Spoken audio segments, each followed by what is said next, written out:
Africa Business Radio, your one-stop resource platform for all things business news, economy, leadership, productivity, investment, and more. ABR, towards a profitable Africa.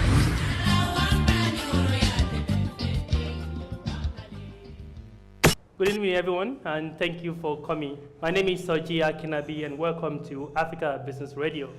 Today, we are having... Thank you. All right, as I was saying, we're having a special recording live on this stage today, and I'll be sharing the stage with Looney. Like you all know, Looney is the founder of Fledge. And whenever Looney introduces himself, he says, I run Fledge. So on that note, I think it's a good time to welcome Looney. Welcome, Looney. Yeah, well, welcome, everyone. Thanks for having me here. Thank you for being here. All right, talking about Fledge, you work with companies from across the world.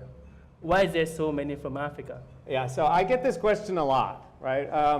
Right now, tonight, you're going to hear 4 out of 6 from Africa, and overall, it's about almost half of the latest fledglings are from Africa. And why is that? Well, the answer is rather simple, right? As an investor and as an entrepreneur, I'm supposed to be able to predict the future. In order to predict the future, you have to look in the past, right? So if you think about the first billion people to pull themselves out of poverty, first human beings ever, that was in Europe and in America, and it took them 200 years. We called that the Industrial Revolution. Oh, yeah. Right? So then there's a billion people in China. Right? Well, they said we can do this too, and they have. They're more than halfway done, and it only took them 30 years. And then there's almost 1.5 billion people in India. Correct. Right? And they said, well, we're not going to get left out, right? And so in 20 years, they've caught up. The last place on Earth where you can find 1 billion people who are poor is in Africa. And I give them 15 years. So you smell some opportunities, right? Oh, yeah.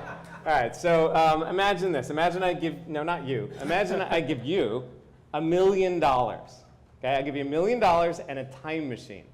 And when you push the button, you are transported back to this very building 120 years ago, and it was brand new. You're in a beautiful warehouse, right? But you're also in a country where 90% of the population are subsistence farmers, right? Where their homes don't have electricity or running water, right? Where you're in the city of Seattle, doesn't even have a train yet here, right? But you know it's coming, right? I suppose you do not need a time machine anymore. I mean, you can just take an airplane to Africa. Yeah, it's kind of the similar experience, except when you get to Africa, they all have cell phones. Yeah, they do. They do, actually. And so, as an investor, if you have seen what has worked before, you can predict what will work again, right? That's the idea, right? Okay. So well, we don't know exactly what's coming next. We know what's coming in general, right? We do know there's $1 trillion opportunity in just bringing the food and the water and the electricity to the poor people to make them middle class. That we know. But once they are middle class, right, I'm saying in 15 years there's going to be 500 million middle class living in Africa. Yeah. You know what they're going to want then? Tell me. Do you know? Do you guys know? Yeah, they're going to want ice cream, right? Right? It's hot in Africa. So here's what'll blow your mind, blow my mind. There's 2 kids right now somewhere in Africa. I have no idea where. They are 6 years old. They have never tasted ice cream. Okay. Right? In 15 years, they're going to be 21. Let's call one Ben and one Jerry because they're going to be millionaires selling ice cream in Africa. All right. So you actually sounded like a typical capitalist.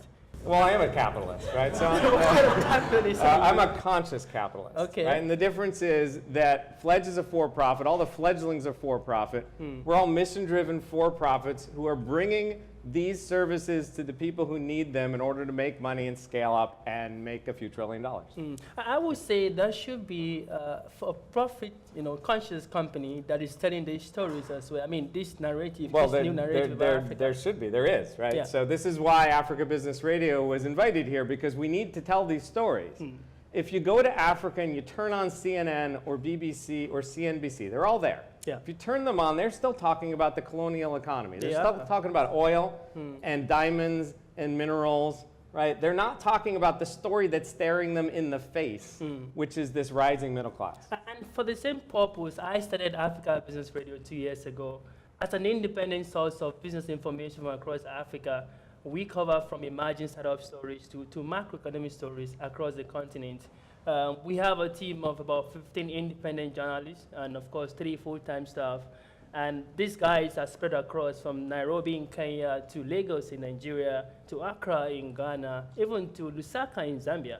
Wow. And what kind of shows do you have on this network? For now, we have about 15 different shows, from news and market analysis. We've got brand and marketing. We've got the business of agriculture. Farming is big in Africa. We've got the business of entertainment. And the music industry in Africa is booming. And we've got shows like property and real estate as well. All right, so you're Africa Business Radio. Correct. Right, so you have a radio station in 54 countries? No, just, so for now we have just one single online streaming radio network, and also a podcast network, series of shows. But we're also planning to have a separate stream for East Africa, West Africa, and Southern Africa, so that we can cover the different regions in addition to a Pan-African view. So you're like a 21st century, you're like Bloomberg of Africa. I mean, you could say that. Yeah, okay. And we will. And so, how many people are listening to this stuff?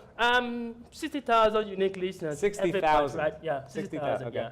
And over the past 2 years, we've got aggregated 2 million listeners. And half of these guys are not even from Africa. That tells you that it's a global thing, and of course, the market is ripe already, and people are waiting. All right, 2 million unique listeners in 2 years. Yes. That's got to cost a huge amount of money to grow. Not quite. So we've only spent $20,000 in cash. I mean, we leverage on our network within the media landscape across Africa. So a couple of things we didn't have to pay for, so we were able to. Like broadcast licenses. Yeah, broadcast license. All right, so now you can see why we invited him, right? Lots of reasons here as a capitalist. Fledge gives each team $20,000. So we give them another $20,000, you're all set, right? No, not really. Surprise. Based on our current plan, we are looking for $250,000 in investment. And we're also looking for 10 global brands that will sponsor some of our shows. Some people call them underwriters. All right, so there's 3 things you guys can do for this company. Right? They are a South African company, which means everyone in the room can invest. Yeah. Second thing is you can go to africabusinessradio.com and you can listen to the live stream. The new website will get launched any day now. Yeah. Right? We're working on that. And then third is you can take out your phone, you can go to iTunes or Google Play, and you can subscribe to any of those podcasts, right? Just like you do with NPR. Yeah, and if you'd like to join us, please speak to me after now. My stand is just right there. But from now, we're going to just... time to sign off, yeah. It's time to sign off. So thank you very much for joining us. Africa Business Radio, towards a profitable Africa.